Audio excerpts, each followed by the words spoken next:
Start spices with Deepti आप सभी का वेलकम करती है। आज की रेसिपी है मलाई कोफ्ते की सब्जी, जो बिल्कुल रेस्टोरेंट स्टाइल ही बनाई गई है।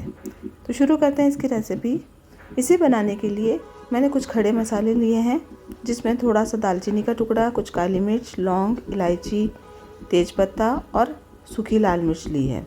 साथ ही 7-8 काजू, कटे हुए प्याज, टमाटर और हरी मिर्च ली है। तो अब एक सबसे पहले कढ़ाई में मैंने तेल डाला है, और जब तेल थोड़ा सा गर्म हो जाएगा तो खड़े मसाले मैंने इसमें ऐड कर दिए हैं। अब मैंने कटे हुए जो प्याज रखे थे स्लाइस में काट के, वो मैंने इसमें ऐड कर दिए हैं। और प्याज जब तक सॉफ्ट नहीं हो जाते तब तक हमें इसे भूनना है। तो जब प्याज का कलर चेंज हो गया, हल्का गुलाबी सा कलर आ गया है, तो इसमें अब टमाटर ऐड कर देंगे। मलाई कोफ्ते की सब्जी में टमाटर की क्वांटिटी थोड़ी ज़्यादा रहती है। इसके सभी इंग्रेडिएंट मैंने डिस्क्रिप्शन बॉक्स में लिख दिए हैं। अब साथ ही मैंने इसमें हरी मिर्च भी ऐड कर दी है और इसे भी थोड़ा सा पका लेंगे। अब इसमें मैंने काजू ऐड किए हैं और साथ ही लाल मिर्च पाउडर ऐड किया है। हम इसमें मसाले इसी समय ऐड कर देंगे, ताकि जब मसाला पीसें तो सभी एक साथ पिस जाए। थोड़ी सी हल्दी पाउडर डाला है, थोड़ा धनिया पाउडर, और साथ ही मैंने नमक भी ऐड कर दिया है। अब इसे अच्छे से मिक्स कर लेंगे।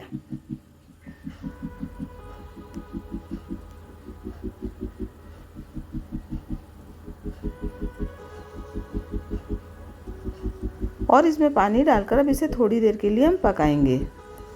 हमें तब तक पकाना है जब तक टमाटर बिल्कुल सॉफ्ट नहीं हो जाता। तो अब इसे ढक्कन लगाकर थोड़ी देर के लिए मीडियम आंच पर हम इसे पकने देंगे।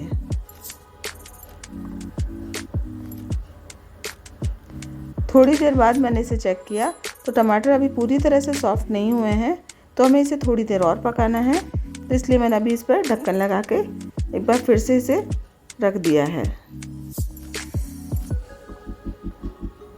जब तक ये टमाटर पक रहे हैं तब तक हम कोफ्ते की तैयारी करते हैं। तो मैंने यहाँ पनीर लिया है। अच्छे से इसे ग्रेट करने के बाद अच्छे से हाथों से हम इसे मैश कर लेंगे। इसके लिए कुछ ज़रूरी टिप्स है कोफ्ता बनाने के लिए। तो उसके लिए हमारी पनीर बिल्कुल ठंडी होनी चाहिए और इसमें बिल्कुल भी मॉइस्चर नहीं होना चाहिए। तो अगर पनीर में मॉइस्चर हो या पानी में रखा हुआ हो तो इसे किसी भी कपड़े से अच्छे से पोंछ कर ही यूज़ करना है, नहीं तो कोफ्ते हमारे गीले बनेंगे। और ठंडी होगी तो इसका घी रिलीज़ नहीं होगा, तो हमें चिकनाई नहीं चाहिए, तो इस बात का ध्यान रखना है। अब जब ये पनीर पूरा अच्छे से डो की फॉर्म में आ जाए तो हमें इसे इकट्ठा कर लिया है।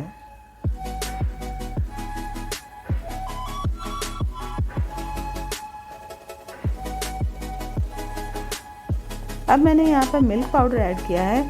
यहाँ आप चाहें तो मावा भी ऐड कर सकते हैं अगर आपके पास हो तो, नहीं तो मिल्क पाउडर इजीली अवेलेबल होता है। और साथ ही जितना पनीर लिया है उतना ही आलू लिया है। तो आलू की क्वांटिटी बिल्कुल भी ज़्यादा नहीं रखनी है। ये इसका दूसरा टिप था कि हमें उसकी बराबर क्वांटिटी में ही आलू लेना है और आलू को बिल्कुल मैश करके लेना है। चाहे तो आप ग्रेटर से ग्रेट कर सकते हैं। मैंने इसे बॉईल करने के बाद हाथों से तोड़ लिया था, तो इस ढंग से मैंने इसे मैश किया है।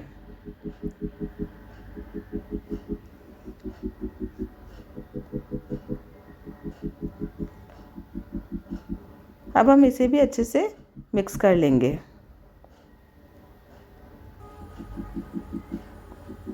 अब हम इसमें कुछ मसाले ऐड करेंगे। तो उसके लिए मैंने सबसे पहले इसमें काली मिर्च पाउडर ऐड किया है।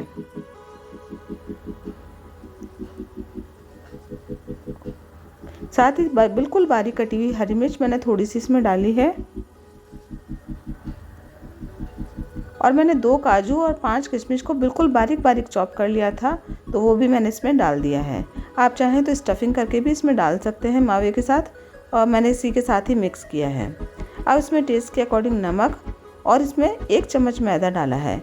यहाँ मैदा डालते हुए भी हमें ध्यान रखना है कि हमें बहुत ज़्यादा एक साथ नहीं डालना है। तो पहले मैंने 1 चम्मच मैदा ऐड किया है और बिल्कुल सॉफ्ट हैंड से इसे मिक्स करना है। देखिए मैंने इसे नीड नहीं किया है, सिर्फ इसे हल्के हाथों से मिक्स ही किया है। तो हमें बिल्कुल वैसा ही करना है।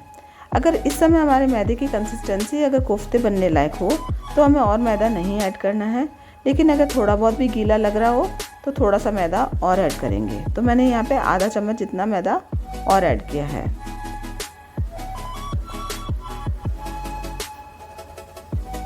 अगर आपको मेरी रेसिपी अच्छी लग रही हो तो इसे लाइक शेयर ज़रूर से करें और मेरे चैनल को प्लीज़ सब्सक्राइब कीजिए।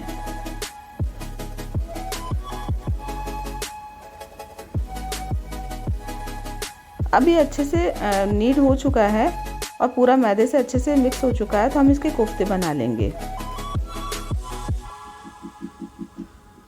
अब देखिए इसकी बिल्कुल भी चिकनाई बाहर नहीं आ रही है, तो हमें ध्यान रखना है कि इसकी चिकनाई बिल्कुल भी रिलीज़ ना हो पनीर की। तो हम इसके गोल गोल शेप में कोफ्ते बना लेंगे। तो ये जो मैंने क्वांटिटी में जो सब्ज़ी बनाई है वो 3 लोगों के लिए सफिशिएंट है। तो इसी ढंग से मैंने सारे कोफ्ते बना लिए हैं। यहाँ पर मैंने राउंड शेप में बनाए हैं, आप चाहें तो कोई और शेप भी दे सकते हैं, चाहे जैसे ओवल, पर मैंने यहाँ राउंड ही बनाए हैं।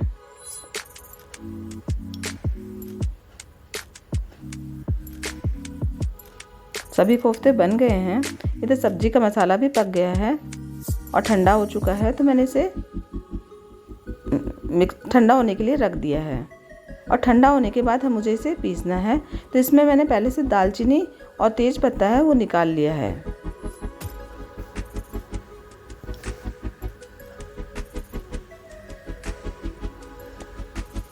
अभी कोफ्ते बिल्कुल भी नहीं फटेंगे, लेकिन फिर भी मैंने इसे एक बार मैदे के सिर्फ इसे डस्ट किया है। एक बार इसको कोट करके, जैसे हम रोटी की लोई को हम कोट करते हैं आटे में, बिल्कुल वैसे ही मैंने कोट किया है और इसे रख दिया है। तो ये तलने के बाद बिल्कुल भी नहीं फटेंगे। हालांकि अभी वाली कंडीशन में भी नहीं फटेंगे, पर डबल सिक्योर करना इसे ज़रूरी है। तो मैंने इस ढंग से इसे मैदे में कोट कर लिया है। यहाँ आप मैदे की जगह कॉर्नस्टार्च भी मिक्स कर सकते हैं। इसी ढंग से मैंने सारे कोफ्तों को एक बार मैदे से कोट कर लिया है। अब जब तेल गरम करें तो यहाँ पर भी हमें ध्यान रखना है कि तेल बहुत ज़्यादा गरम नहीं होना चाहिए। जब मीडियम हीट पे हो गरम, तो ये जैसे मैंने इसमें थोड़ा सा ये कोफ्ते का पीस डाल के देखा तो बिल्कुल छोटे छोटे से बारीक से बुलबुले निकल रहे हैं। तो कोफ्ता तलने से पहले तेल को अच्छे से हिला लेंगे और इसी कंडीशन में हमें सभी कोफ्ते डालने हैं। तो इसे चम्मच से हिलाना बहुत ज़रूरी है। अब एक एक करते कोफ्ते इसमें हम डालते जाएंगे। ये तेल को जब हम हिलाते हैं तो फिर कोफ्ते नीचे नहीं चिपकेंगे, तो इसे हिलाना बहुत ज़रूरी है, डालने से पहले भी और डालने के बाद भी। और कोफ्तों को हमारा चम्मच टच नहीं होना चाहिए, तो ये भी ध्यान रखना है, नहीं तो कोफ्ते की शेप ख़राब हो जाएगी। तो बिल्कुल बार बार हम इस ढंग से राउंड्स बनाते रहेंगे, अपने आप कोफ्ते हिलते रहेंगे और वो अच्छे से चारों तरफ से सिक जाएंगे। फिर जैसे ही नीचे से फर्म होंगे उस समय हमें इन्हें पलटना है और गैस की आंच को लो टू मीडियम ही रखना है। इसी बीच मैंने मसाले को भी पीस लिया है। अभी कोफ्ते बनकर तैयार हो चुके हैं, तो मैंने इन्हें निकाल लिया है और बाकी के भी कोफ्तों को इसी ढंग से मैंने फ्राई कर लिया है। इस ढंग से अगर आप कोफ्ते बनाएंगे और इसकी सब्ज़ी बनाएंगे तो बिल्कुल रेस्टोरेंट स्टाइल सब्ज़ी बनेगी और बहुत ज़्यादा अच्छी बनती है। ये देखिए कोफ्ते कितने ज़्यादा अच्छे बने हैं, बिल्कुल भी क्रैक नहीं आया है और सभी कोफ्ते ऐसे ही बने हैं। अब ग्रेवी पीस के मेरी तैयार है, तो इसके मसाला बनाने के लिए मैंने तेल गरम किया है और साथ ही थोड़ा सा इसमें बटर ऐड किया है। अब यहाँ पर मैंने कश्मीरी रेड चिली पाउडर का मैंने यूज़ किया है। आप चाहें तो नॉर्मल मिर्ची भी ले सकते हैं, पर उस समय जब हमने पहले मिर्ची डाली थी उसकी क्वांटिटी को आधी कर दें और आधी यहाँ पर डालें, क्योंकि मिर्ची तेज़ नहीं होती, इसलिए मैंने यहाँ पर इसका रंग लाने के लिए डाली है। इससे सब्ज़ी का कलर अच्छा आता है। अब जो मसाला मैंने पीस के रखा था उसे छान लेंगे। इसे छानना भी बहुत ज़रूरी है, ताकि कोई भी टमाटर के छिलके या कुछ भी है वो सब छन जाए और इसकी स्मूथ सी हमें ग्रेवी मिले। तो इसे अच्छे से हम छान लेंगे।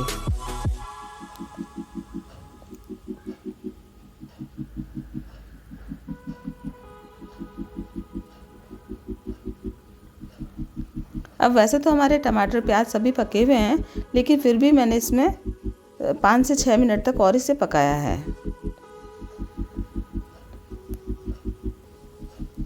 अब इसमें मैंने कसूरी मेथी ऐड की है और साथ में जब पूरी अच्छे से पक जाए सब्जी तो 1 से 1.5 चम्मच हमें चीनी ऐड करनी है, क्योंकि मसाला कोफ्ते का टेस्ट थोड़ा सा मीठा होता है, तो बस इससे ज़्यादा चीनी नहीं डालनी है, बिल्कुल हल्का सा मिठास रखना है इसमें। तो मैंने 1 चम्मच ही डाली है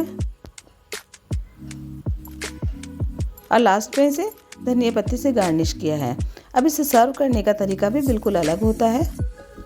तो जब ग्रेवी बन जाए तो हमें इसे अलग से रख लेनी है और जिस समय सर्व करना हो उस समय इस ग्रेवी को गर्म करना है। उसके बाद सर्विंग बोल में से गरम गरम ग्रेवी को ही निकालना है और जिस समय सर्व करना उस समय ही हमें कोफ्ते ऐड करने हैं। अगर हमने पहले ऐड कर दिए तो कोफ्ते सौगी हो जाएंगे। अब कोफ्ते डालने के बाद इसके ऊपर थोड़ी सी ग्रेवी डाल देंगे।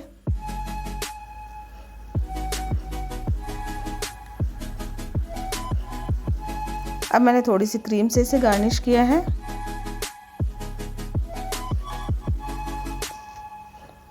और ऊपर थोड़ी सी धनिया पत्ती मैंने लगाई है। ये सब्जी बनकर बिल्कुल तैयार है। Thanks for watching my channel.